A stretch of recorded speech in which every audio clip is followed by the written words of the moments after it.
اللہ الرحمن الرحیم۔ آج ہمارے درس کا موضوع قیام اللیل ہے، یعنی قیام اللیل قرآن اور سیرت رسول صلی اللہ علیہ وآلہ وسلم۔ سب سے پہلے تو ہم اس لفظ پر بات کرنا چاہیں گے کہ قیام اللیل جب ہم بولتے ہیں تو اس سے مراد کیا ہے، اور قیام اللیل سے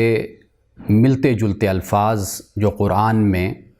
اور احادیث میں استعمال ہوئے ہیں وہ کیا ہیں۔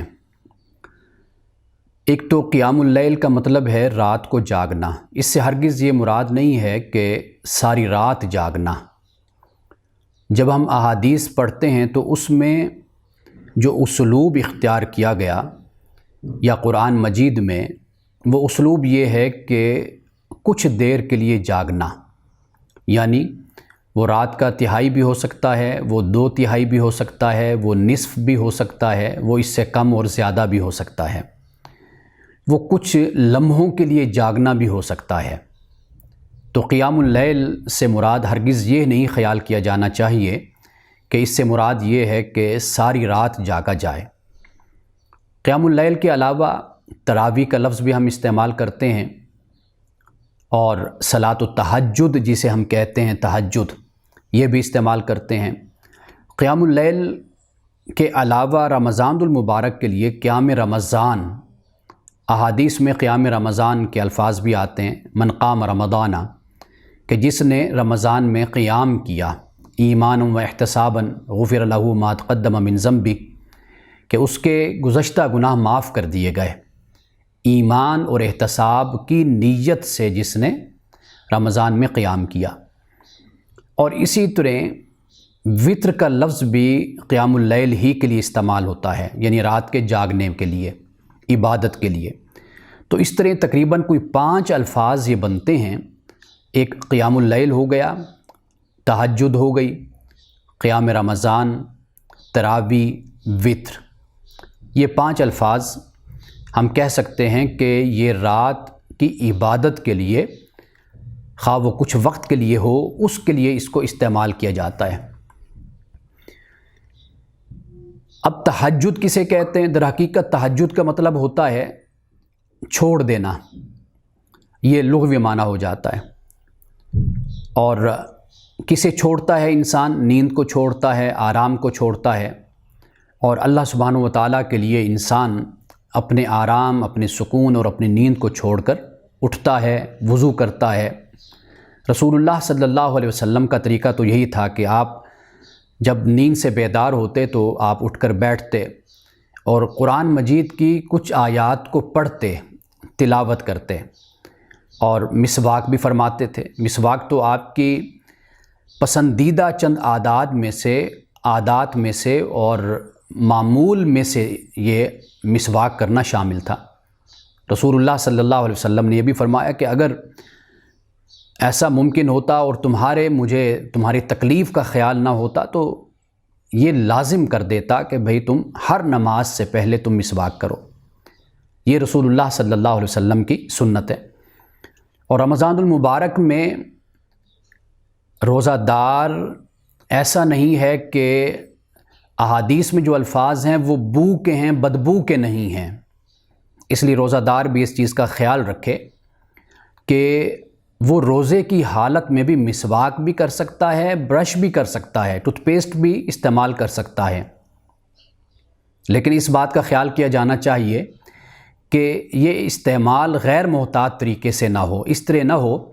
کہ یہ پیسٹ یا ذائقہ انسان کے حلق میں چلا جاتا ہے، اس بارے میں انسان خیال کرے۔ بس اتنی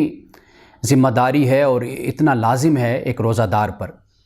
لیکن اس کا مطلب ہرگز یہ نہیں ہے کہ روزہ دار بالکل ہی اس چیز کا خیال نہ کرے۔ یہ رسول اللہ صلی اللہ علیہ وسلم کی پسندیدہ سنت ہے، اپنے منہ کی صفائی رکھنا، برش کرنا، مسواک کرنا۔ اصل جو سنت ہے وہ تو ہے صفائی، پاکیزگی۔ باقی حدیث سے ہمیں یہ معلوم ہوتا ہے کہ چونکہ اس وقت برش تو تھے نہیں، صفائی کا اور بہتر انتظام تو تھا نہیں، تو اس لیے رسول اللہ صلی اللہ علیہ وسلم کے زمانے میں مسواک استعمال ہوتا تھا۔ تو اس لیے صحابہ بھی استعمال کرتے تھے، رسول اللہ صلی اللہ علیہ وسلم بھی استعمال کرتے تھے۔ اگر آج کے دور میں برش استعمال ہوتا ہے یا سپرے استعمال کیا جاتا ہے، تو اگر رسول اللہ کے دور میں یہ چیزیں موجود ہوتی تو آپ ضرور ان کو استعمال کرتے ہیں۔ تو اس لیے اللہ سبحانہ و تعالیٰ نے جو فرمایا کہ مشک سے بھی زیادہ پسند ہے، وہ روحانی حوالے سے اللہ پاک نے فرمایا ہے، روحانی حوالے سے، اس لیے کہ بہت سے اعمال ایسے ہوتے ہیں کہ جو ظاہری طور پر ان کا اثر نظر نہیں آتا، یا کسی حد تک اس سے ایک انسان کی طبیعت میں بیزاری یا کراہت سی ہوتی ہے، یعنی بدبو نہیں، بو کی بات کر رہا ہوں، تو وہاں پر اللہ سبحانہ و تعالیٰ نے یہ فرمایا کہ روزہ دار جو روزہ رکھتا ہے، اگر اس حالت میں بھی وہ ہے تو اللہ تعالیٰ کو پسند ہے بھوکا رہنا، پیاسا رہنا، اور اگر ایسی حالت میں کوئی بو کی یا اسمیل کی صورت پیدا ہو جاتی ہے تو وہاں پہ یہ فرمایا کہ وہ مشک سے بڑھ کر اللہ کو پسند۔ تو لیکن اس کا مطلب ہرگز یہ نہیں ہے کہ احتیاط نہ کی جائے۔ تو رسول اللہ جب تہجد سے جاگتے تو آپ مسواک بھی فرماتے تھے، پھر وضو آپ فرماتے۔ حضرت عبداللہ ابن عباس فرماتے ہیں کہ رسول اللہ جب وضو کیا کرتے تھے تو پانی کو زیادہ استعمال نہیں کرتے تھے، بہت ہی مناسب پانی استعمال کرتے تھے، بلکہ پانی کے استعمال کے بارے میں تو رسول اللہ صلی اللہ علیہ وسلم نے ندی کے کنارے بیٹھے ایک صحابی سے بھی یہ فرمایا تھا کہ پانی کو بے شک تم کسی نہر کے کنارے ہی کیوں نہیں بیٹھے، پانی کو ضائع نہیں کرنا، پانی مستعمل تو ہوتا ہے نا، استعمال ہوتا ہے۔ اور در حقیقت یہ اشارہ اس بات کی طرف بھی کر دیا کہ اگر ایک انسان کے پاس ایک چیز وافر ہوتی ہے تو اس کا مطلب یہ نہیں ہوتا کہ وہ اس وافر چیز کو ضائع کرنا شروع کر دے اور اس کا اسراف شروع کر دے۔ جیسے اگر ہم بجلی کا بل دے سکتے ہیں تو اس کا مطلب یہ نہیں ہے کہ اب ہر وقت دن اور رات ہو، گھر کی لائٹیں آن رہیں اور اے سی 24 گھنٹے چلتا رہے، تو اس کا مطلب ہرگز یہ نہیں ہے۔ اگر ایک انسان کے پاس وسعت ہے، استطاعت ہے، تو اس کو ان باتوں کا ضرور خیال کرنا چاہیے کہ بہرحال ایک چیز ضائع تو ہو رہی ہے نا، تو اسے ضائع نہیں ہونا چاہیے انفرادی طور پر، اور پھر خاص طور پر انسان اگر کسی ایسے معاشرے میں، سماج میں اور ملک میں رہتا ہے کہ جہاں پر ان چیزوں کی کمی ہو تو پھر وہاں پر خصوصی طور پہ خیال رکھنا چاہیے۔ مہذب دنیا میں اسی طرح ہوا، اگر ان کے ہاں کسی چیز کی شارٹیج ہوئی تو انہوں نے پھر اس کو بڑے خیال سے استعمال کیا۔ جرمنی کی مثال ہمارے سامنے ہے، اور سب سے بڑی مثال جاپان کی ہے کہ اس نے اس بات کو ثابت کیا کہ اگر آپ کے ہاں بجلی کم ہے، لوڈ شیڈنگ ہے کا مسئلہ ہے، تو پھر کس طرح اجتماعی طور پر پوری قوم اس میں اپنا حصہ شامل کرتی ہے اور ایک ذمہ دار شہری کی طرح زندگی بسر کرتی ہے۔ تو رسول اللہ صلی اللہ علیہ وسلم، حضرت عبداللہ ابن عباس کہتے ہیں کہ پانی کو بڑے احتیاط سے اور مناسب طریقے سے آپ وضو کرتے تھے، اور پھر آپ تہجد کے لیے آپ کھڑے ہوتے۔ میں آگے جا کر بتاؤں گا احادیث میں اور سیرت پہ جب ہم بات کریں گے کہ رسول اللہ کس طریقے سے رات کو جاگتے تھے اور کتنی رکعتیں آپ قیام اللیل کی آپ ادا فرماتے تھے۔ تو سب سے پہلے تو ہم اس پہ بات کرتے ہیں کہ قرآن مجید عمومی طور پر اور اجمالی یا تفصیلی طور پر کس طرح ہمیں بتاتا ہے کہ وہ لوگ کہ جو رات کو جاگتے ہیں، کچھ وقت کے لیے جاگتے ہیں، اللہ تعالیٰ ان کے اس جاگنے پہ کتنا خوش ہوتا ہے، اور کیسے اللہ سبحانہ و تعالیٰ ان سے انعام اور اکرام کا وعدہ کرتا ہے اور ان کو خوشخبری سناتا ہے۔ قرآن پاک یہ بیان کرتا ہے اہل کتاب کے حوالے سے، یعنی ابھی مسلمان اور مومن کی نہیں بات ہو رہی، اہل کتاب کی بات ہو رہی ہے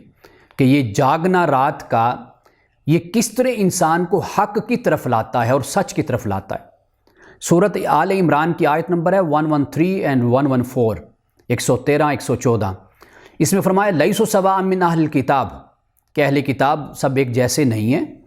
امۃ قائمۃ یتلون آیات اللہ آناء اللیل، کہ ایسے بھی ہیں ان میں اہل کتاب میں ایسی جماعت اور گروہ ہے کہ جو اللہ کی آیات کی تلاوت کرتے ہیں رات کے وقت، رات کے کسی پہر میں، کسی لمحے میں جاگتے ہیں، وہم یسجدون، اور سجدے میں گزارتے ہیں رات کو، یؤمنون باللہ والیوم الآخر، اللہ اور یوم آخرت پر ایمان لاتے ہیں، ویامرون بالمعروف وینہون عن المنکر، نیکی کا حکم دیتے ہیں، برائی سے روکتے ہیں، ویسارعون فی الخیرات، اور نیکی میں بڑھ چڑھ کر حصہ لیتے ہیں، واولئک من الصالحین، اور یہ لوگ صالحین میں سے ہیں۔ یعنی اسلام کی طرف وہی شخص راغب ہوتا ہے کہ جس میں پہلے کچھ نیکی کی ایک رمق، ایک شوق، ایک جذبہ اور ایک ولولہ ہوتا ہے، ایک جستجو ہوتی ہے، انہی کو پھر اسلام نصیب ہو جاتا ہے۔ رسول اللہ صلی اللہ علیہ وسلم نے اسی بات کو فرمایا کہ جو اسلام سے پہلے عزت والے تھے وہ بعد میں بھی عزت والے ہیں۔ اسلام سے پہلے جن میں ایک نیکی کا شوق اور جذبہ تھا وہی لوگ اسلام کی طرف راغب ہوئے اور بعد میں بھی انہوں نے اسی نیکی کی راہ کو اختیار کیے رکھا۔ گویا کہ اہل کتاب میں سے جو لوگ نیکی کی طرف راغب تھے اور حق کے جویا تھے، متلاشی تھے، انہیں پھر اسلام کی دولت نصیب ہوئی۔ اور اسی طرح سورۃ السجدہ قرآن مجید کی 32 سورت ہے اور اس کی آیت نمبر ہے 16 اور 17۔ اس میں اللہ پاک نے فرمایا تتجافی جنوبہم عن المضاجع یدعون ربہم خوفا وطمعا ومما رزقناہم ینفقون فلا تعلم نفس ما اخفی لہم من قرۃ اعین جزاء بما کانوا یعملون۔ اللہ پاک نے فرمایا کہ یہ لوگ کہ جن کے پہلو بستر سے جدا رہتے ہیں، اپنے رب کو خوف اور طمع سے یاد کرتے ہیں، پکارتے ہیں، اللہ کو آواز دیتے ہیں، خوف سے اور طمع سے۔ خوف اس بات کا کہ خدا کا عذاب بھی ہے، وہ قہار بھی ہے، وہ قاہر بھی ہے، اور اپنے اعمال پہ نظر ڈالتے ہیں کہ یہ جمع پونجی معلوم نہیں کہ ہماری بخشش و مغفرت کا باعث بن سکے اس سے یا نہ بن سکے۔ اور طمع اس بات کا ہوتا ہے کہ رب رحیم بھی ہے، رحمان بھی ہے، غفار بھی ہے، ستار بھی ہے، وہ اپنے بندوں کی بخشش کرنے والا رؤوف الرحیم بھی ہے۔ جب اللہ کی طرف نظر ڈالتے ہیں تو طمع پیدا ہوتا ہے، امید پیدا ہوتی ہے۔ جب اپنے اعمال کی طرف دیکھتے ہیں، اپنے گریبان میں جھانکتے ہیں تو پھر خوف پیدا ہوتا ہے۔ اللہ پاک نے سورۃ الرحمن میں فرمایا وَلِمَنْ خَافَ مَقَامَ رَبِّ جنتان، کہ جو اپنے رب کی بارگاہ میں کھڑے ہونے سے ڈر گیا تو اس کے لیے 2 جنتیں ہیں، 2 باغات ہیں۔ تو یہاں پر اس بات کو بیان کیا اور پھر آیت نمبر 17 میں ان کے لیے جو وعدہ کیا اللہ پاک نے وہ کمال ہے۔ فرمایا فَلَا تَعْلَمُ نَفْسٌ مَّا أُخْفِيَ لَهُم مِّن قُرَّةِ أَعْيُن، فرمایا کوئی نفس نہیں جانتا کہ جو آنکھوں کی ٹھنڈک اللہ تعالیٰ نے ان سے پوشیدہ کر رکھی ہے۔ جزاء بما كانوا يعملون، یہ جزا ہے اس کی جو یہ کیا کرتے تھے۔ آنکھوں کی ٹھنڈک یعنی دنیا کی کوئی شے بھی مثال کے طور پر پیش نہیں کی جا سکتی، وہ کچھ بھی اللہ تعالیٰ نے آخرت میں ان کے لیے چھپا کے رکھا ہوا ہے۔ اس لیے کہ جنت میں بہت سی نعمتیں تو ایسی ہوں گی نا کہ انسان کہے گا کہ ہاں دنیا میں اسی جیسا ملتا جلتا ہمیں پھل دیا گیا، ہمیں رزق دیا گیا، لیکن اللہ سبحانہ وتعالیٰ فرماتا ہے کہ جنت میں ایسا بہت کچھ ہوگا کہ جس کی مثال میں دنیا میں نہیں دے سکتا۔ ایسا کچھ ہم نے چھپا کے رکھ دیا ہے انسانوں کے لیے، مومنوں کے لیے، رات کو جاگنے والوں کے لیے، اللہ کی بارگاہ میں گریہ وزاری کرنے والوں کے لیے، اللہ کی بارگاہ میں جاگ کر قرآن کی تلاوت کرنے والوں کے لیے ہم نے ایسی نعمتیں چھپا کر رکھی ہیں کہ جس کا وہم اور گمان ان کے ذہن اور ان کے دل سے گزر ہی نہیں سکتا، ان کو اندازہ ہی نہیں ہو سکتا کہ وہ کیا آنکھوں کی ٹھنڈک ہے جو اللہ نے ان کے لیے چھپا کر رکھی ہے۔ یہ سورۃ السجدہ میں فرمایا۔ قرآن پاک 2 فرد کا، 2 لوگوں کا تقابل پیش کرتا ہے۔ یہ قرآن پاک میں ایک اسلوب ہے، کیونکہ ہمیشہ ایک چیز اپنی ضد سے پہچانی جاتی ہے۔ دن کی قدر ہوتی ہے رات سے، اسی طرح سفید رنگ ہوتا ہے اس کی قدر ہوتی ہے سیاہی سے، اسی طرح انسان کو سکھ اور چین کی زندگی کی قدر ہوتی ہے تکلیف سے، مصیبت سے۔ تو اللہ سبحانہ وتعالیٰ نے ہر چیز کا ایک ضد اسے پیدا کیا ہے، اور اس ضد کی بنیاد پر پھر اس طرح ہوتا ہے کہ جب ایک ضد سامنے آتی ہے تو جو مثبت چیز ہے اس کی انسان کی نظروں میں قدر بڑھ جاتی ہے۔ اللہ سبحانہ وتعالیٰ قرآن مجید میں اس لیے اگر عبد مملوک کی بات کرتا ہے کہ جو بالکل ہی عاجز ہے، کسی کام کا نہیں ہے، نااہل ہے، نکما ہے، اور اس کے مقابلے میں ایک ایسے عبد کی بات کرتا ہے کہ جو اختیار رکھنے والا ہے، اللہ پاک فرماتا ہے کیا یہ برابر ہو سکتے ہیں؟ کبھی نہیں برابر ہو سکتے۔ تو قرآن مجید میں هل يستوي الذين يعلمون والذين لا يعلمون بھی فرمایا، کیا وہ لوگ کہ جو جانتے ہیں اور جو لوگ نہیں جانتے کیا وہ کبھی برابر ہو سکتے ہیں؟ ام هل تستوي الظلمات والنور، اندھیرے اور نور کیا یہ برابر ہو سکتے ہیں؟ ولا الظل ولا الحرور، سایہ اور دھوپ کیا کبھی یہ برابر ہو سکتے ہیں؟ کبھی نہیں برابر ہو سکتے۔ تو اللہ سبحانہ وتعالیٰ 2 لوگوں کا تقابل کر کے بیان کرتا ہے۔ کیا فرماتا ہے؟ امن هو قانت آناء اللیل ساجدا وقائما یحذر الآخرۃ ویرجو رحمتہ وَرَحْمَةَ رَبِّهِ قُلْ هَلْ يَسْتَوِي الَّذِينَ يَعْلَمُونَ وَالَّذِينَ لَا يَعْلَمُونَ، کیا وہ شخص کہ جو رات کے لمحات میں اٹھتا ہے، اللہ کی فرمانبرداری کرتا ہے، سجود اور قیام کرتا ہے، آخرت کے معاملے میں ڈرتا ہے، اور پھر اپنے رب کی رحمت کی امید رکھتا ہے، تو فرمایا کہ جو شخص نہیں جاگتا، سجود اور قیام میں رات نہیں گزارتا، آخرت کے معاملے میں کوئی خوف نہیں رکھتا، اپنے رب کی رحمت کی توقع بھی اس کو کوئی نہیں ہے، تو فرمایا کیا یہ دو برابر ہو سکتے ہیں؟ کبھی نہیں برابر ہو سکتے۔ اللہ سبحانہ و تعالیٰ نے اس فرق کو واضح کر دیا۔ اب قرآن مجید کی روشنی میں قیام اللیل کے حوالے سے صرف ایک مقام جو رسول اللہ صلی اللہ علیہ وسلم کو اللہ پاک نے فرمایا، اس کو نقل کرنے کے بعد پھر میں رسول اللہ کی سیرت کی طرف آؤں گا۔ فرمایا یا ایھا المزمل، اے چادر اوڑھنے والے، قم اللیل الا قلیلا، کہ رات کو آپ تہجد یعنی رات کو قیام کیا کریں، کیونکہ رسول اللہ صلی اللہ علیہ وسلم رات کو قیام فرماتے تھے، لیکن یہ جوش اور یہ جذبہ ہوتا تھا کہ ساری رات بھی اس حالت میں گزرتی تھی۔ اللہ پاک نے فرمایا الا قلیلا، مگر تھوڑی رات، نصفہ یعنی آدھی رات کر لو، او انقص منہ قلیلا، یا اس سے بھی کچھ کم کر لو، یا اس سے تھوڑا سا، او زد علیہ، یا اس پر تھوڑا سا بڑھا لو، یہ اللہ پاک نے فرمایا۔ اچھا، اب جو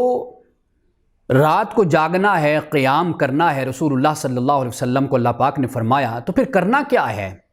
اب یہ دیکھ لیجئے، فرمایا ورتل القرآن ترتیلا، تو پھر رات کو جب آپ جاگیے، قیام کیجئے، تو پھر قرآن پاک کو خوبصورت طریقے سے پڑھیے، ٹھہر ٹھہر کر پڑھیے، مزے لے لے کر پڑھیے، اور روحانیت کے ساتھ پڑھیے، حلاوت کے ساتھ پڑھیے، مٹھاس کے ساتھ پڑھیے۔ اس طرح قرآن مجید کی آپ تلاوت کیجئے کہ سننے والا بھی سنے تو اسے بھی مزہ آئے کہ قرآن کی تلاوت ہو رہی ہے۔ اس طرح قرآن مجید کی تلاوت نہیں ہونی چاہیے جس طرح پاکستان میں ہوتی ہے اکثر ہماری مساجد میں،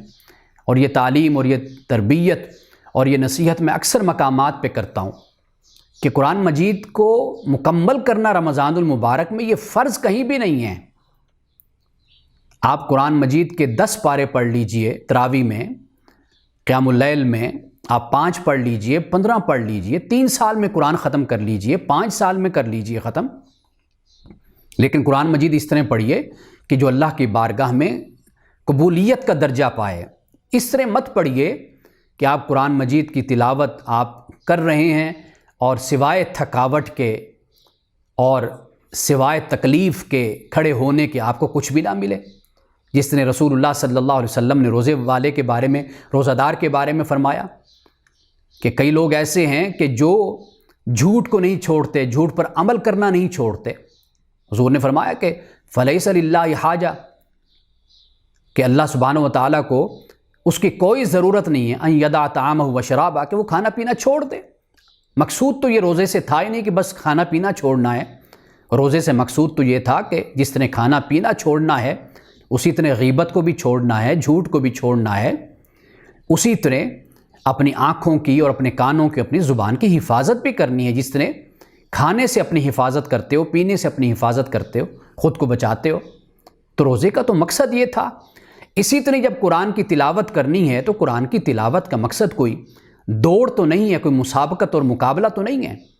کہ فلاں مسجد میں یا فلاں نماز میں، فلاں گھر میں اگر تراویح ہوتی ہے تو وہاں آدھے گھنٹے میں ختم ہو جاتی ہے اور ادھر پونا گھنٹہ لگ جاتا ہے، 45 منٹس،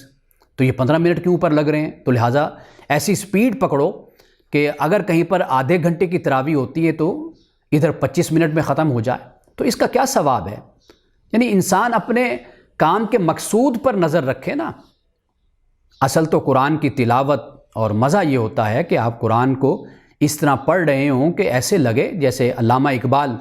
نے اپنے بچپن کی بات بیان کی کسی مقام پر، کہا کہ بھئی میں قرآن پڑھتا تھا صبح کے وقت نماز کے بعد۔ ہمارے ہاں تو یہ دولت بھی ختم ہو گئی نا، ہمارے بزرگ تو اس طرح کرتے تھے، صبح نماز کے بعد بیٹھ کے قرآن کی تلاوت کرتے تھے، پڑھتے تھے، ہم اپنی آنکھوں سے دیکھتے تھے انہیں۔ لیکن اب معاملہ کیا ہے؟ اب لوگوں کے بچے خراب ہوتے ہیں، ہمارے بوڑھے خراب ہو گئے۔ اب ان کو بھی اس بات کی پرواہ نہیں ہوتی کہ صبح اٹھ کے نماز بھی پڑھنی ہے، بچوں کو بھی جگانا ہے، ان کو بھی نماز کی طرف راغب کرنا ہے، قرآن کی تلاوت کی طرف راغب کرنا ہے۔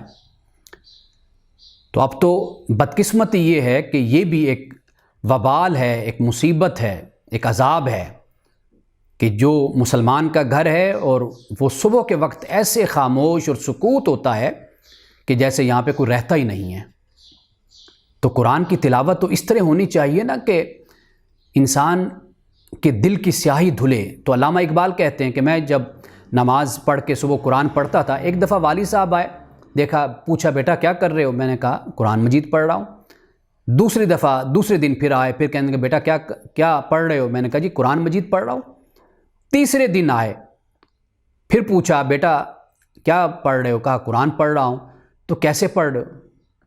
تو اقبال کہتے ہیں میں بڑا حیران ہوا، میں نے کہا جی جیسے پڑھتے ہیں اسی طرح ہی پڑھ رہا ہوں جس طرح ساری دنیا پڑھتی ہے۔ فرمایا نہیں، والد صاحب نے کہا قرآن ایسے پڑھو کہ جیسے آج تم پر اتر رہا ہے، یعنی اس کیفیت کے ساتھ قرآن کو پڑھا کرو۔ یعنی سوز و ساز رومی، وہ جو اقبال نے کہا کہ اسی کشمکش میں گزری میری زندگی کی راتیں، کبھی سوز و ساز رومی کبھی پیچ و تاب راضی۔ اس طرح قرآن مجید کی تلاوت ہونی چاہیے، قرآن مجید کو پڑھا جانا چاہیے۔ تو رسول اللہ صلی اللہ علیہ وسلم سے اللہ پاک نے یہ فرمایا کہ قرآن پاک کو آپ پڑھیے ٹھہر ٹھہر کر، صاف صاف قرآن مجید کی تلاوت کیجیے۔ انا سنلقی علیک قولا ثقیلا، اور ان قریب ہم آپ پر بہت بھاری بات نازل کرنے والے ہیں، نازل کریں گے۔ وہ کیا؟ یعنی قرآن مجید۔ رسول اللہ صلی اللہ علیہ وسلم پہ قرآن مجید نازل ہوتا۔ احادیث میں آتا ہے کہ رسول اللہ کی پیشانی پسینے سے شرابور ہو جاتی تھی، اور ایک امتحان کسی کیفیت ہوتی تھی جب قرآن کی تلاوت ہوتی۔ بعض صحابہ کہتے ہیں کہ رسول اللہ کے ران کے نیچے، یعنی ٹانگ کے نیچے، ران کے نیچے ہماری ران ہوتی تو ایسے لگتا تھا کہ جب وحی اترتی ایسے لگتا کہ جیسے ہماری ران ٹوٹ جائے گی، یہ کیفیت ہوتی تھی۔ تو اللہ پاک نے یہاں پر اسی بات کی طرف اشارہ کیا اور فرمایا ان ناشئۃ اللیل ہی اشد وطئا واقوم قیلا، کہ یہ جو رات کا اٹھنا ہے نا، یہ نفس کو کچلتا بھی ہے، واقوم قیلا، اور جب انسان تلاوت کرتا ہے تو اس تلاوت کا مزہ بھی آتا ہے۔ ان لک فی النہار سبحا طویلا، اور فرمایا اے نبی صلی اللہ علیہ وسلم دن میں آپ کو بڑی ذمہ داریاں اور بڑے آپ کی مصروفیات ہوتی ہیں۔ یعنی رات کو آپ نے جاگنا ہے تو ساری رات نہیں، آدھی رات کر لیجئے، اس سے کم کر لیجئے، یا تھوڑا سا زیادہ کر لیجئے یا کم کر لیجئے۔ یہ فرمایا کیوں؟ اس لیے کہ ان لک فی النہار سبحا طویلا، دن میں بھی بڑے کام آپ کو ہوتے ہیں۔ تو یہ رسول اللہ صلی اللہ علیہ وسلم سے اللہ پاک نے فرمایا، اور پھر آگے وذکر اسم ربک، اپنے رب کے نام کا ذکر کیجئے، وتبتل الیہ تبتیلا، اور پھر تمام مخلوق سے کٹ کر اللہ کی طرف متوجہ ہو جائیے۔ وہ اللہ رب المشرق والمغرب، جو مشرق اور مغرب کا رب ہے، لا الہ الا ہو، نہیں معبود مگر وہ، فاتخذہ وکیلا، اور اسی کو ہی اپنا کارساز بنائیے، واصبر علی ما یقولون، اور صبر کیجیے جو یہ لوگ کہتے ہیں، واہجرہم ہجرا جمیلا، اور ان سے کنارہ کشی اختیار کیجیے، لیکن اچھے انداز سے کنارہ کشی اختیار کیجیے۔ یہاں پہ رسول اللہ صلی اللہ علیہ وسلم کو اس بات کی تلقین فرمائی گئی کہ آپ تہجد کی نماز آپ ادا کیجیے۔ امت کے لیے تہجد کی نماز مستحب ہے، اور صالحین کا طریقہ، بزرگوں کا طریقہ یہی رہا کہ وہ باوجود یہ کہ یہ مستحب ہے لیکن اس کا اہتمام فرمایا کرتے تھے۔ حدیث پاک میں رسول اللہ نے صحابہ کو تلقین فرمائی۔ سب سے پہلے تو ہم اس بات کو پڑھتے ہیں، آپ نے حضرت عبداللہ سے فرمایا نعم الرجل عبداللہ لو کان یصلی من اللیل، فرمایا کہ عبداللہ ہے تو اچھا انسان، کاش یہ رات کے کچھ وقت میں جاگتا، عبادت کرتا۔ عبداللہ ہے تو اچھا انسان، لیکن کاش یہ رات کے وقت میں کچھ جاگتا، یعنی مطلب یہ ہے کہ یہ مزید اچھا ہو جاتا۔ ایک اور حدیث میں فرمایا یا عبداللہ، اے عبداللہ، لا تکن مثل فلان، کہ تو فلاں شخص کی طرح نہ ہو جا، کان یقوم اللیل ثم ترکہ، کہ پہلے وہ رات کو جاگا کرتا تھا پھر اس نے رات کو ترک کر دیا، چھوڑ دیا۔ یعنی اس سے یہ بات سمجھ آئی کہ نیکی کا معاملہ انسان کو چاہیے کہ بے شک قلیل رکھے، کم رکھے، لیکن مستقل رکھے۔ ایسا نہیں ہونا چاہیے کہ بہت جوش اور جذبے کے ساتھ ایک کام کو شروع کیا اور پھر اس کے بعد اس سے توجہ ہٹ گئی، چھوڑ دیا، اس کو چھوڑنا نہیں چاہیے۔ تو نیکی کا کام کوئی بھی ہو کسی نہ کسی صورت میں کسی نہ کسی شکل میں اس کو جاری رہنا چاہیے۔ رسول اللہ نے اسی رات کے جاگنے کو فرمایا کہ شرف المؤمن قیام اللیل، یہ مومن کا شرف ہے، عزت ہے، یہ مومن کی شان ہے کہ رات کو جاگے، وہ رات کا جاگنا اس کا۔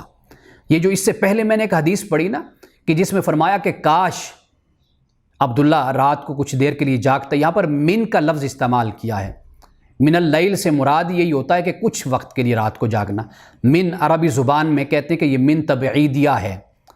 یعنی سم آف دیم جیسے ہم کہتے ہیں، سم آف دیٹ، کچھ وقت کے لیے اور کچھ اس میں سے، تو اس کے لیے عربی زبان میں من کا لفظ استعمال کرتے ہیں۔ اور اس سے آگے رسول اللہ صلی اللہ علیہ وسلم نے فرمایا، صحابہ کو نصیحت کرتے ہوئے آپ نے فرمایا کہ رات کا قیام ضرور کیا کرو، کیونکہ تم سے پہلے صالحین کی یہی عادت تھی، جو نیک لوگ تھے، جیسے اہل کتاب کا ہم نے ذکر کیا، تورات کو ماننے والے، انجیل کو ماننے والے، زبور کو ماننے والے، انبیاء علیہم السلام کے حواری، صحابی، اتباع کرنے والے، پیروی کرنے والے، سب کا یہ شغل تھا، سب کا یہ شوق تھا، ذوق تھا کہ وہ رات کو کچھ وقت کے لیے صحیح لیکن جاگا کرتے تھے۔ رسول اللہ نے یہ فرمایا کہ یہ نیک لوگوں کا عمل ہے اور یہ تمہارے رب کے قرب کا باعث ہے۔ اگر تم چاہتے ہو تم اپنے رب کا تقرب حاصل کرو تو پھر رات کو کچھ دیر کے لیے جاگا کرو۔ اور فرمایا کہ گناہوں اور معصیتوں کو ختم کرنے والا ہے یہ رات کا جاگنا، اور اللہ سبحانہ و تعالیٰ اسی کی وجہ سے یعنی انسان میں یہ طاقت اور قوت پیدا کرتا ہے کہ انسان گناہوں سے رکتا ہے۔ قیام اللیل انسان کو گناہوں سے روکتا ہے۔ حضرت عبداللہ ابن سلام رضی اللہ تعالیٰ عنہ فرماتے ہیں، اب یہودی عالم تھے، پھر اسلام قبول کر لیا۔ فرماتے ہیں کہ رسول اللہ جب ہجرت کے بعد مدینہ آئے تو مدینے میں شور اٹھا کہ رسول اللہ تشریف لا چکے ہیں، تو لوگ دوڑے آپ علیہ الصلوۃ والسلام کی زیارت کے لیے، آپ سے ملاقات کے لیے۔ کہتے ہیں میں بھی ان میں شامل ہو گیا، تو رسول اللہ کی میں نے زیارت کی تو سب سے پہلے آپ کا جو ارشاد جو میرے کانوں سے جا کے ٹکرایا وہ کیا تھا کہ رسول اللہ نے فرمایا لوگو افشوا السلام، سلام کو پھیلاؤ، سلامتی کو پھیلاؤ، جس سے ملو اس پر سلام بھیجو، یعنی سلامتی کا پیغام دو۔ اور یہ جو السلام علیکم ورحمۃ اللہ وبرکاتہ ہم کہتے ہیں، یہ بھی در حقیقت سلامتی ہے، پہلا پیغام اور پہلا میسیج ہے جو دوسرے کے نام جاتا ہے۔ ہمارے ہاں بدقسمتی یہ ہے کہ ہم اصل روح کو ترک کر کے اس بحث میں پڑ جاتے ہیں کہ کس کو کرنا چاہیے کس کو نہیں کرنا چاہیے۔ جب ایک مسلمان مبلغ ہے، داعی ہے، ساری دنیا کا خیر خواہ ہے، ہمدرد ہے، ساری دنیا کی بھلائی چاہتا ہے، تو پھر اس میں کیا حرج ہے کہ اگر وہ بغیر تفریق کیے سب پر سلامتی بھیجے، سب کو سلامتی کا پیغام دے؟ وہ تو ساری دنیا کا خیر خواہ ہوتا ہے۔ ہم اس بحث میں پڑ جاتے ہیں۔ اسی طرح آپ دیکھیے ہمارے ہاں اس پر بڑی بحث کی گئی، قیام اللیل کیا ہے جی؟ اچھا وطر کتنے پڑھتے تھے رسول اللہ صلی اللہ علیہ وسلم؟ 1 پڑھتے تھے، 3 پڑھتے تھے؟ اس پر اتنی بحثیں ہماری کتابوں میں موجود ہیں، بھری پڑی ہیں ہماری کتابیں،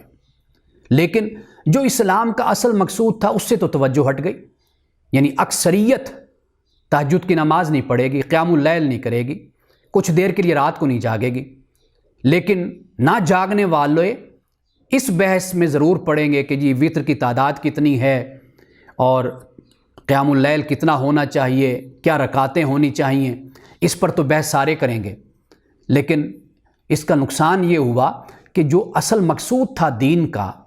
وہ انسان میں تضرع پیدا کرنا، تذلل پیدا کرنا، خشوع خضوع پیدا کرنا، اللہ کا بندہ بنانا، عاجزی پیدا کرنا، انکساری پیدا کرنا، وہ چیز تو ختم ہو گئی۔ اب علم کی دھاک بٹھانے میں مناظرے شروع ہو گئے، اپنی علمیت، اپنی فقاہت دکھانے کے لیے، دوسروں پر روب ڈالنے کے لیے حوالے، دلائل، ان پر گفتگو شروع ہو گئی۔ اللہ اور اس کے رسول کا جو مقصد تھا ایک انسان کو اچھا انسان بنانا، ایک مسلمان اور مومن کو اللہ کا حقیقی بندہ اور سچا بندہ بنانا، وہ باتیں سب کچھ وہ پس پش چلی گئی، یہ بحثیں ہمارے ہاں شروع ہو گئیں۔ تو اس لیے اس موقع پر رمضان المبارک کا آخری عشرہ ہے، میں صرف وہ باتیں آپ کے سامنے رکھ رہا ہوں کہ جن کی ہمیں ضرورت ہے، جن سے ہماری نجات ہے۔ ہماری نجات اس میں نہیں ہے کہ 1 رکعت ہے یا 3 رکعتیں وتر کی. ہماری اس میں نجات نہیں ہے کہ تراویح کی کتنی رکعتیں ہیں، 20 ہیں یا 8 ہیں. ایک شخص 20 کیا، وہ 50 اور 100 بھی پڑھ لے گا، اگر اس کے اندر روحانیت اور اخلاص نہیں ہے تو اس کے وہ 40 50 60 رکعتیں بھی قبول نہیں. ایک شخص ہے کہ جو 2 رکعتیں پڑھتا ہے، 4 پڑھتا ہے، لیکن خشوع خضوع کے ساتھ اللہ کی بارگاہ میں ابتہال کے ساتھ پڑھتا ہے، رو کر پڑھتا ہے، وہ اللہ کی بارگاہ میں زیادہ پسندیدہ ہوگا. تو میرا مقصود یہ ہے کہ میں وہ باتیں آپ کے سامنے رکھوں کہ جو ہماری نجات کا، اللہ کے تقرب کا جو ذریعہ بنے. اب یہ رسول اللہ نے حضرت عبداللہ ابن سلام کہتے ہیں، پہلی بات تو یہ فرمائے کہ سلام کو پھیلاؤ، دوسرا فرمائے اطعم الطعام، کھانا کھلایا کرو. تیسری بات فرمائی، اب یہ جو رمضان المبارک کا مہینہ ہے، افطاری میں غریبوں کو، ایسے لوگ کے جن کے پاس کھانے کے لیے نہیں ہوتا، ایسے لوگ بھی، ایسی فیملیز، ایسے خاندان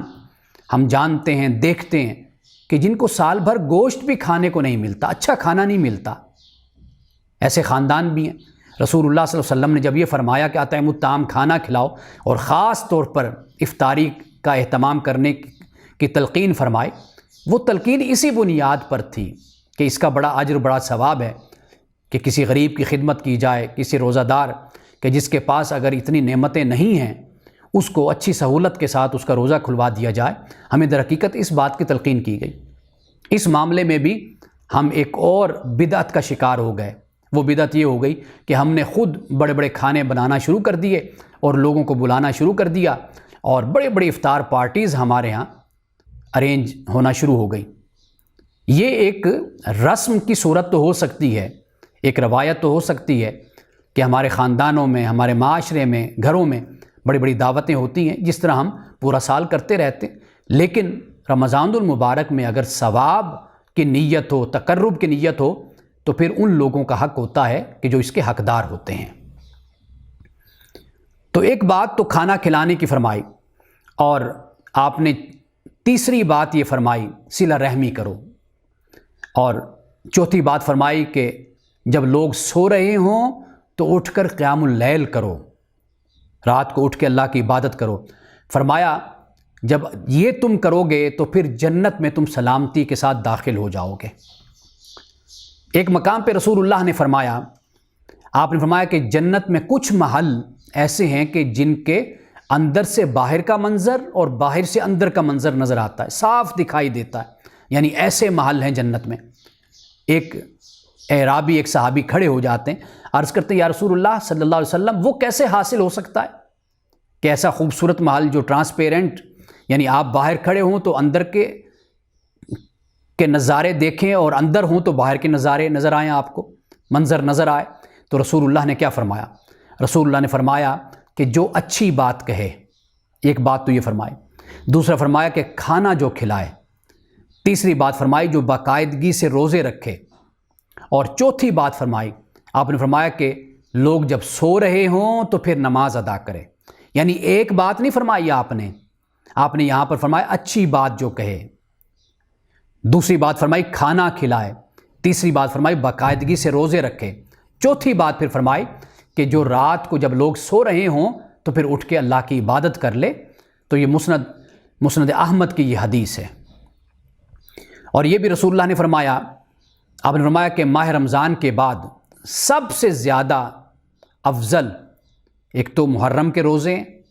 اور فرض نماز کے بعد سب سے زیادہ افضل نماز وہ رات کی نماز ہے، یعنی قیام اللیل. ایک اور حدیث میں رسول اللہ نے فرمایا،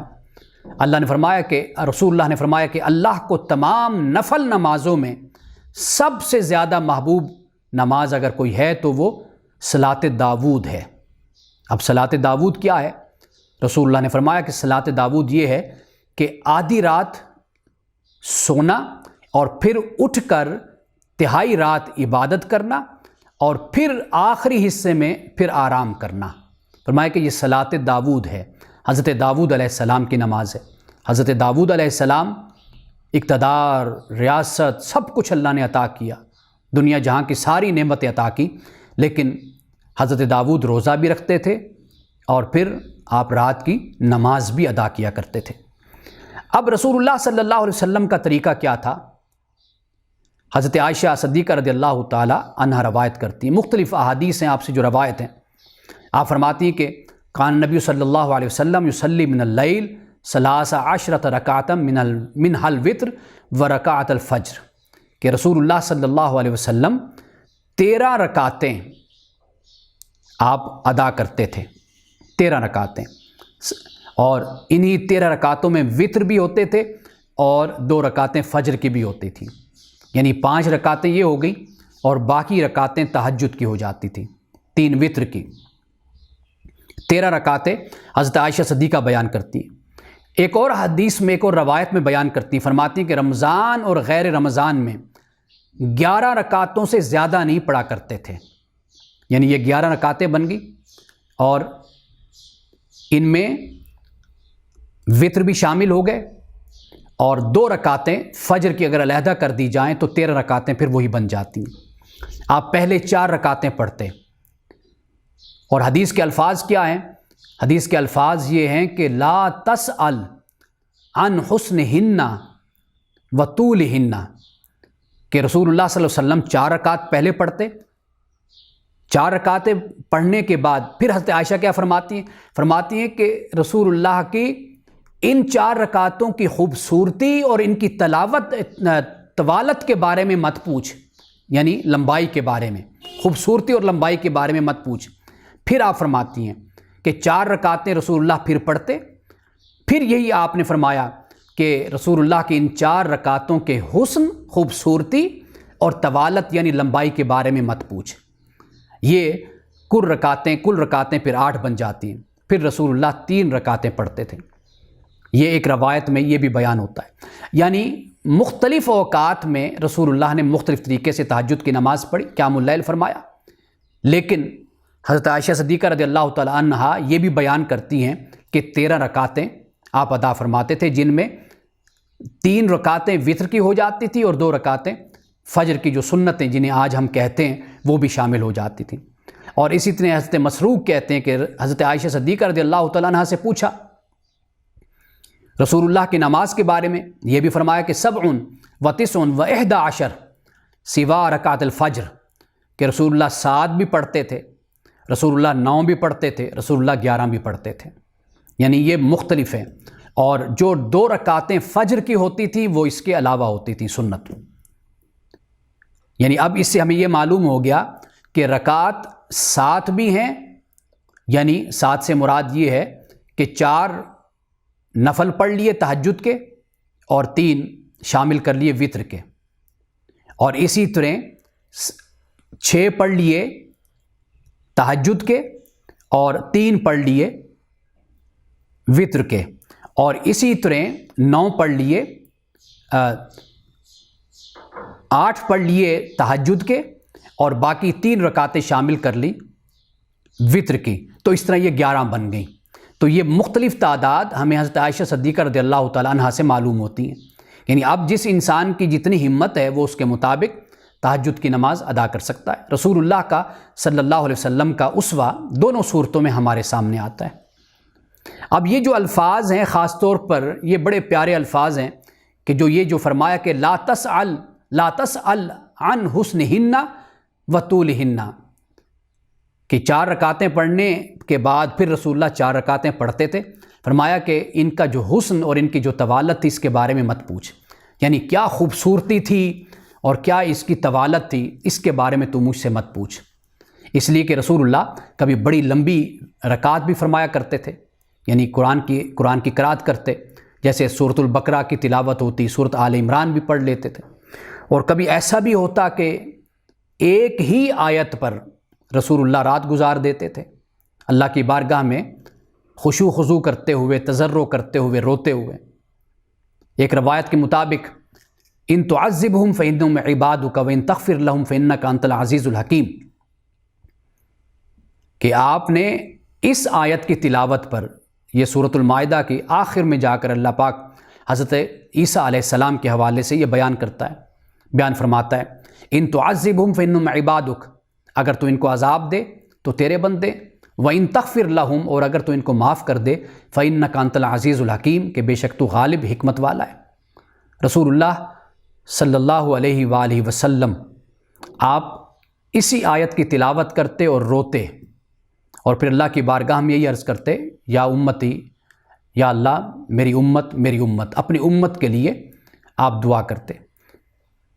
روایات کے مطابق یہ کیفیت رسول اللہ پر صرف ایک دفعہ نہیں، کئی مرتبہ یہ کیفیت طاری ہوئی، اور آپ اسی آیت کی تلاوت کرتے اللہ کی بارگاہ میں کہ اگر تو ان کو عذاب دے تو تیرے بندے، اور اگر تو ان کو بخش دے تو تو غالب اور حکمت والا ہے۔ یعنی اپنی امت کی فکر مندی میں اپنے فالوورز، پیروکار، مسلمان اور مومنین، ان کی بخشش و مغفرت کی دعا کرتے ہوئے رسول اللہ صلی اللہ علیہ وسلم گریہ وزاری فرماتے تھے۔ حضرت عائشہ صدیقہ یہ بھی بیان کرتی ہیں، کئی بار ایسے بھی ہوتا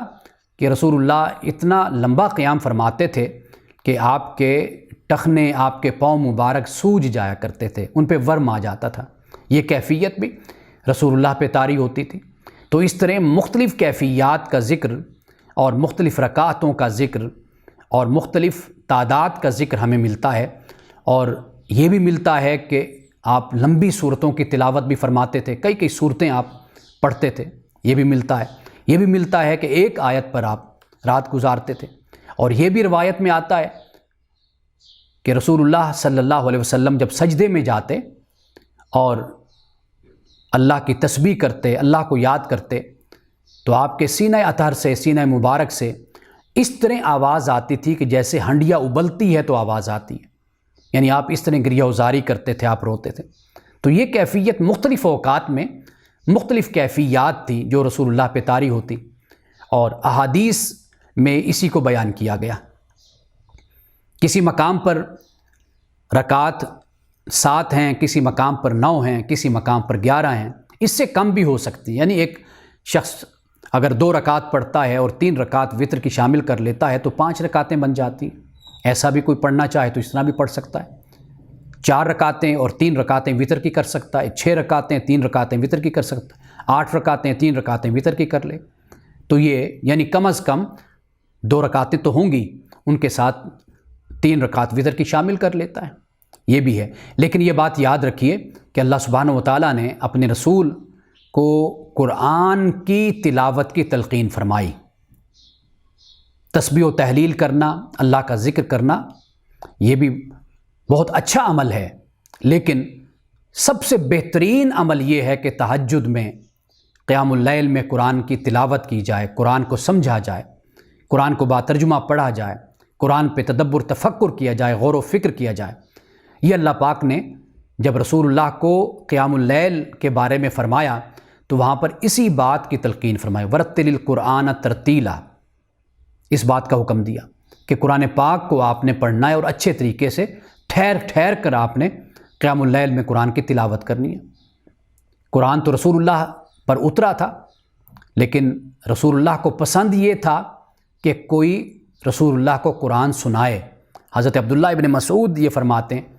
کہ مجھے رسول اللہ نے فرمایا کہ عبداللہ مجھے قرآن سناؤ، تو کہتے ہیں کہ میں نے عرض کیا رسول اللہ قرآن تو آپ پہ اترا ہے، آپ نے فرمایا کہ ہمیں سننا بھی اچھا لگتا ہے۔ حضرت عبداللہ ابن مسعود فرماتے ہیں پھر میں نے قرآن پڑھنا شروع کیا، تو جب میں سورۃ النساء کی اس آیت پہ پہنچا فَكَيْفَ إِذَا جِئْنَا مِنْ كُلِّ أُمَّةٍ بِشَهِيدٍ وَجِئْنَا بِكَ عَلَىٰ هَٰؤُلَاءِ شَهِيدًا، کہ ساری امت سے وہ وقت کیسا ہوگا کہ تمام امتوں سے گواہوں کو اکٹھا کیا جائے گا، کھڑا کیا جائے گا، پھر اے نبی آپ کو ان سب پر گواہ بنایا جائے گا۔ عبداللہ ابن مسعود کہتے ہیں جب میں اس مقام پہ پہنچا تو میں کیا دیکھتا ہوں کہ رسول اللہ کی آنکھوں سے آنسو جاری ہیں، آپ اشکبار ہیں، آپ رو رہے ہیں، اور آپ نے فرمایا ٹھہر جاؤ یہاں پہ۔ تو رسول اللہ قرآن سنتے تھے، اور یہ قرآن سننا اللہ کی سنت بھی تو ہے نا، کہ اللہ جب اپنے رسول سے ہی کہتا ہے کہ اے نبی آپ قرآن کو ٹھہر ٹھہر کر پڑھیے، مطلب یہ ہے کہ دنیا میں کتنے قاری قراء ہیں جو قرآن کی تلاوت کر رہے ہیں، اللہ سنتا ہے، لیکن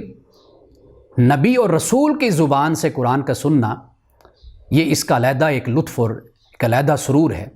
رسول اللہ جب قرآن کی تلاوت کرتے ہوں گے کعبۃ اللہ کے سائے میں بیٹھ کر یا اپنے حجرے میں، مسجد نبوی میں، کہتے ہیں کہ مسجد نبوی میں بھی خاص طور پہ رمضان میں، احادیث میں یہ بھی آتا ہے، احادیث کو مکمل طور پہ پڑھنا چاہیے۔ اس سے فائدہ یہ ہوتا ہے کہ ہم جو ایک مسلک یا ایک فکر یا ایک سوچ، ایک دائرے میں جو ہم بند ہو جاتے ہیں، اس سے انسان باہر نکل آتا ہے۔ ایک جسے کہتے ہیں کہ ایک تأثر احادیث کو پڑھنے کے بعد جو قائم ہوتا ہے نا، اس لیے کہ صحابہ کے دور میں نہ فقہ حنفی تھی، نہ حنبلی تھی، نہ شافعی تھی، نہ مالکی تھی، نہ کوئی مسلک تھا، نہ کوئی فرقہ تھا، تو ان کا جو براہ راست تعلق تھا صحابہ کا، وہ تو قرآن سے تھا اور رسول اللہ صلی اللہ علیہ وسلم کی حدیث سے تھا، سنت سے تھا۔ اس لیے جب ہم صحابہ کا تعامل پڑھتے ہیں، ان کا عمل پڑھتے ہیں،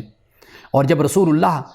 کی زندگی، آپ کے معمولات کو پڑھتے ہیں، تو انسانی ذہن جب مطالعہ کر لیتا ہے نا، یہ قدرتی بات ہے کہ ایک خلاصہ انسان کے ذہن میں بن جاتا ہے، ایک تأثر قائم ہو جاتا ہے۔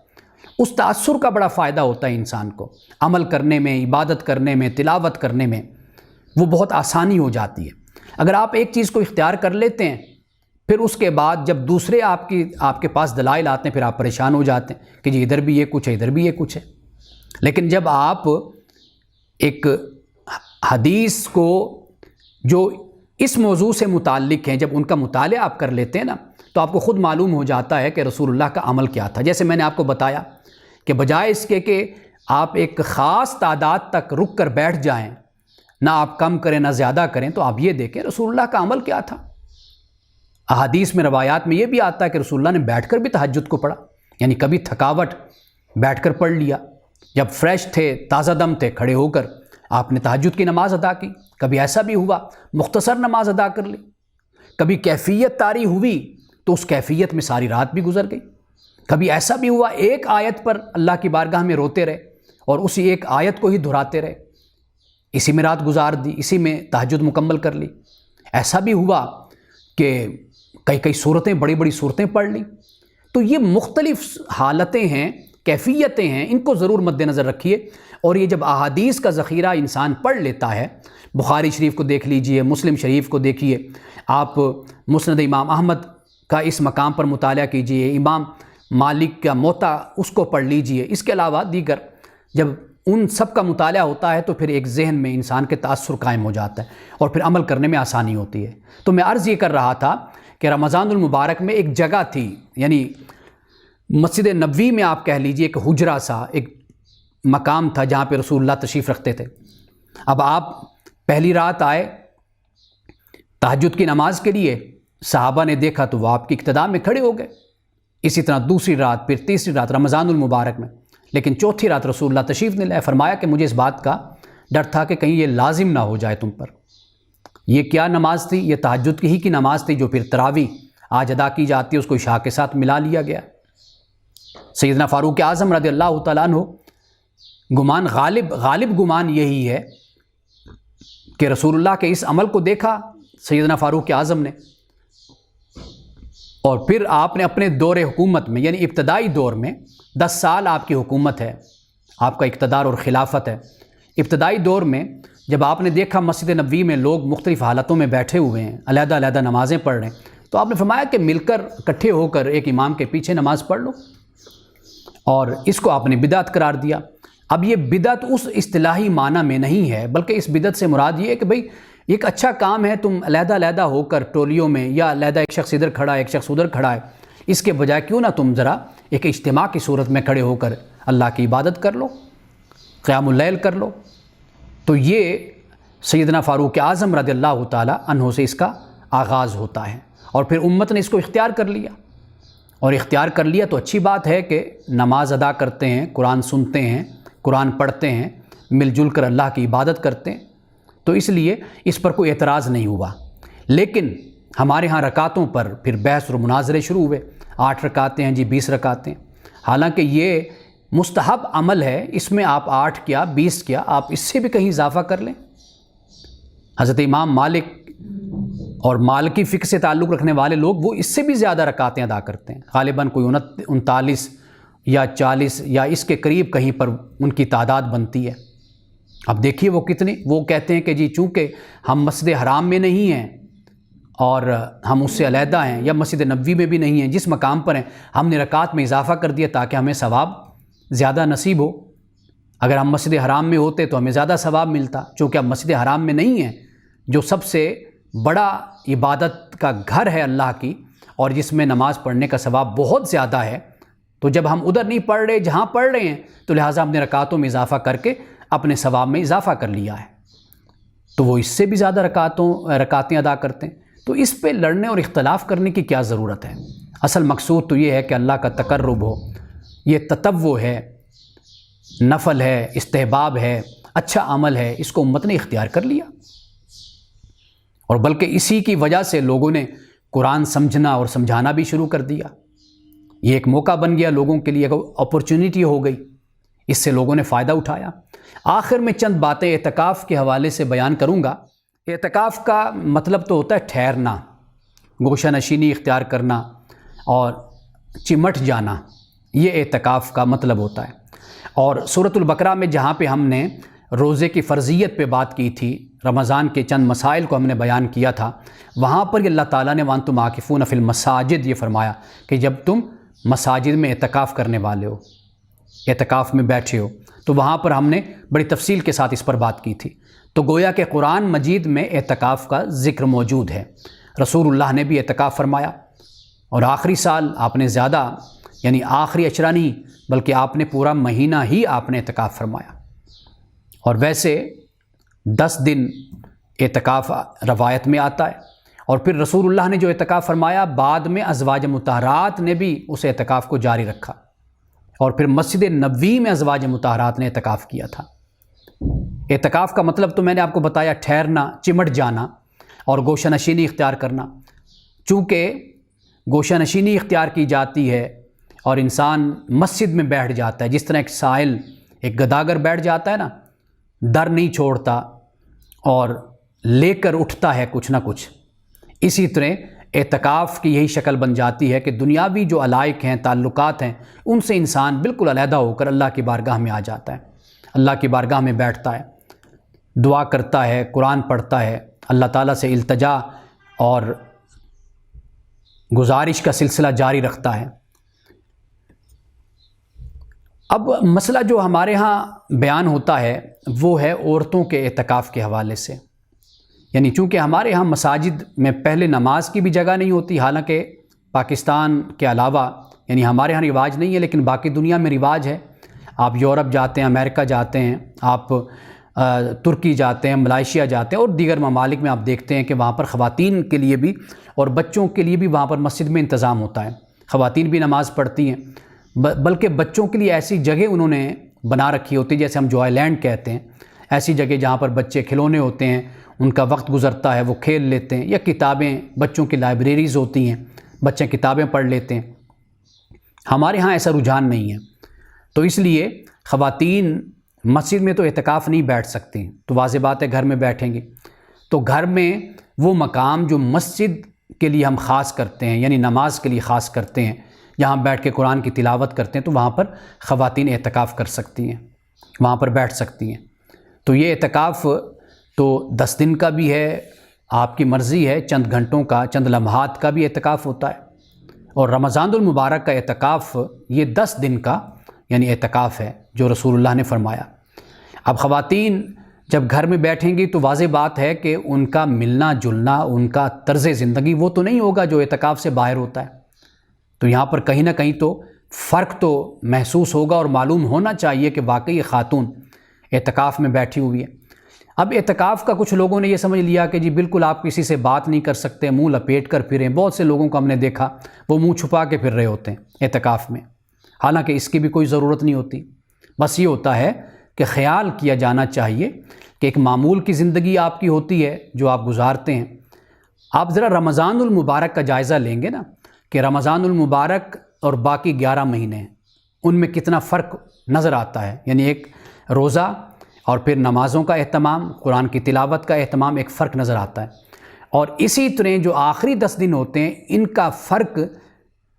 11 مہینے تو اپنی جگہ پر، رمضان المبارک کے 20 دنوں سے بھی ان کا فرق نظر آنا چاہیے جب اعتکاف میں کوئی بیٹھتا ہے۔ تو گویا کہ یہ اگلا ایک سٹیپ ہو جاتا ہے، ایک اگلا قدم ہو جاتا ہے کہ جو رمضان المبارک کے دنوں میں 11 مہینوں میں انسان کرتا رہتا ہے، رمضان المبارک کے دنوں میں اس سے بچنے کی کوشش کرتا ہے، احتیاط کرتا ہے، تو پھر یہ جو آخری 10 دن میں جو اعتکاف بیٹھتا ہے، معتکف ہوتا ہے، وہ پھر 20 دنوں میں جو کچھ ہوتا ہے اس سے بھی وہ کنارہ کشی اختیار کرنے کی کوشش کرتا ہے۔ تو یہ آخری 10 دن ہوتے ہیں، تو خواتین بھی گھر میں بیٹھ سکتی ہیں جس جگہ کو وہ عبادت کے لیے یا مسجد کے لیے خاص کرتے ہیں، اور بیٹھ کر کیا کریں؟ قرآن مجید کی تلاوت کریں، قرآن مجید کا ترجمہ پڑھیں، قرآن مجید پر ہی فوکس کریں اور توجہ کریں۔ باقی تسبیح و تحلیل بھی کرتی رہیں، وہ بھی کر سکتی ہیں، اللہ کو یاد کرتی رہیں۔ اور جس طرح میں اکثر طور پر یہ بات بیان کرتا ہوں کہ یہ جو دعا ہے یہ در حقیقت خود سپردگی ہوتی ہے۔ یہ دعا رسول اللہ فقط ایسا نہیں کہ آپ ہاتھ اٹھا کے دعا کرتے تھے یا بغیر ہاتھ اٹھائے، بلکہ رکوع میں بھی دعا کرتے تھے، سجود میں بھی دعا کرتے رہتے تھے، اللہ کی تسبیح بھی بلند کرتے اور ساتھ اللہ کی بارگاہ میں مختلف قسم کی دعائیں بھی کرتے رہتے تھے۔ اور آخری عشرہ میں خاص طور پر جو دعا رسول اللہ صلی اللہ علیہ وسلم سے حضرت عائشہ نے جب گزارش کی تھی تو آپ نے کیا دعا سکھائی تھی؟ آپ نے فرمایا تھا کہ یہ دعا کرنا، اللہم انک عفو تحب العفو فاعف عنی، اے اللہ تو سراپا معافی ہے، درگزر ہے، اور تو معافی کو پسند بھی کرتا ہے۔ فاعف عنی یا عنا، عنا کا مطلب ہوتا ہے ہم سے، اور انی کا مطلب ہوگا مجھ سے، تو ہم سے یا مجھ سے درگزر فرما۔ یہ دعا رسول اللہ نے حضرت عائشہ صدیقہ رضی اللہ تعالیٰ عنہا کو سکھائی۔ میں یہ بات کہتا ہوں، یہ میں نہیں کہتا، بلکہ ہمارے اسلاف، صالحین، جید علماء، فقہاء، ائمہ سب یہ بات کہتے ہیں کہ وہ کرو جو رسول اللہ نے کیا، وہ نہ کرو جو رسول اللہ نے نہیں کیا۔ بے شک وہ کسی نے بھی کیا ہو وہ ہمارے لیے حجت نہیں ہے۔ رسول اللہ کے طریقے پر چلنے کی کوشش کرو، اپنی عبادت رسول اللہ کی عبادت جیسی بناؤ، اپنی تلاوت رسول اللہ کی تلاوت جیسی بناؤ، اپنا کھانا رسول اللہ کے کھانے جیسا بناؤ، اپنی طرز زندگی رسول اللہ کی طرز زندگی جیسی بناؤ۔ قرآن کہتا ہے وما آتاکم الرسول فخذوہ، جو رسول دے لے لو، وما نہاکم عنہ فانتہوا، جس سے روکے اسے رک جاؤ۔ بس اسی میں نجات ہے ہماری، باقی اس کے علاوہ پھر بحث مباحثہ ہے، پھر حجت بازی ہے، پھر جھگڑے ہیں، پھر مناظرے ہیں۔ اس لیے اپنی زندگی کو آسان اگر کرنا ہے تو آسان کرنے کا صرف یہ راستہ ہے کہ جو رسول اللہ نے کیا بس وہ کیجیے، جس کی آپ نے تلقین فرمائی، امت کو بتایا، خاص طور پر ازواج مطہرات کو۔ حضرت عائشہ صدیقہ رضی اللہ تعالیٰ عنہا سے جس طرح ہم نے بتایا، پہلے ہم گفتگو کر چکے، 2210 احادیث آپ سے مروی ہیں۔ حضرت ام سلمہ کو فرمایا، اس طرح دیگر صحابہ کی آپ نے رہنمائی فرمائی۔ جو وہاں سے ملتا ہے نا بس وہ لے لیجئے، باقی کوشش کیجئے کہ آپ ادھر ادھر سے موضوع روایات ہیں یا کوئی بھی ہے، غیر نبی کوئی بھی ہے، غیر رسول کوئی بھی ہے، اس کو چھوڑ دیجئے، بس جو رسول اللہ نے کیا، جو فرمایا، بس اس کو اختیار کر لیجئے۔ رسول اللہ نے تہجد پڑھی، تہجد کی تلقین فرمائی، اس کو پسند کیا، قیام اللیل کو پسند کیا، بس اس کو اختیار کر لیجئے۔ اللہ نے تلقین فرمائی کہ اے نبی صلی اللہ علیہ وسلم آپ رات کو جاگتے ہیں تو قرآن پڑھیے، قرآن کی تلاوت کیجئے، تو آپ بھی اسی چیز کو اختیار کر لیجئے کہ قرآن پڑھیے، قرآن کو سمجھیے، قرآن میں تدبر تفکر کیجئے۔ یہ رسول اللہ نے کیا۔ رسول اللہ نے جو دعائیں مانگی وہ دعائیں یاد کر لیجئے۔ رسول اللہ نے اگر اللہ کی بارگاہ میں دعا کی، خاص طور پر برحمتک استغیث، لا الہ الا اللہ، یہ رسول اللہ نے پڑھا، اس کی کثرت کیجئے۔ جو آپ علیہ السلام کی نطق رسالت سے، زبان رسالت سے جو نکلا، اس کو اپنا وظیفہ بنا لیجئے۔ اللہم انی اسألک العفو والعافیہ، اے اللہ میں تجھ سے معافی کی درخواست کرتا ہوں اور عافیت اور حفاظت کی درخواست کرتا ہوں، فی الدنیا والآخرہ، دنیا اور آخرت میں۔ جو رسول اللہ نے دعا کی اس کو یاد کر لیجئے، اس کا ترجمہ یاد کر لیجئے، جذبات سے، محبت سے اللہ کی بارگاہ میں گریہ وزاری سے دعا کیجئے، اس لیے کہ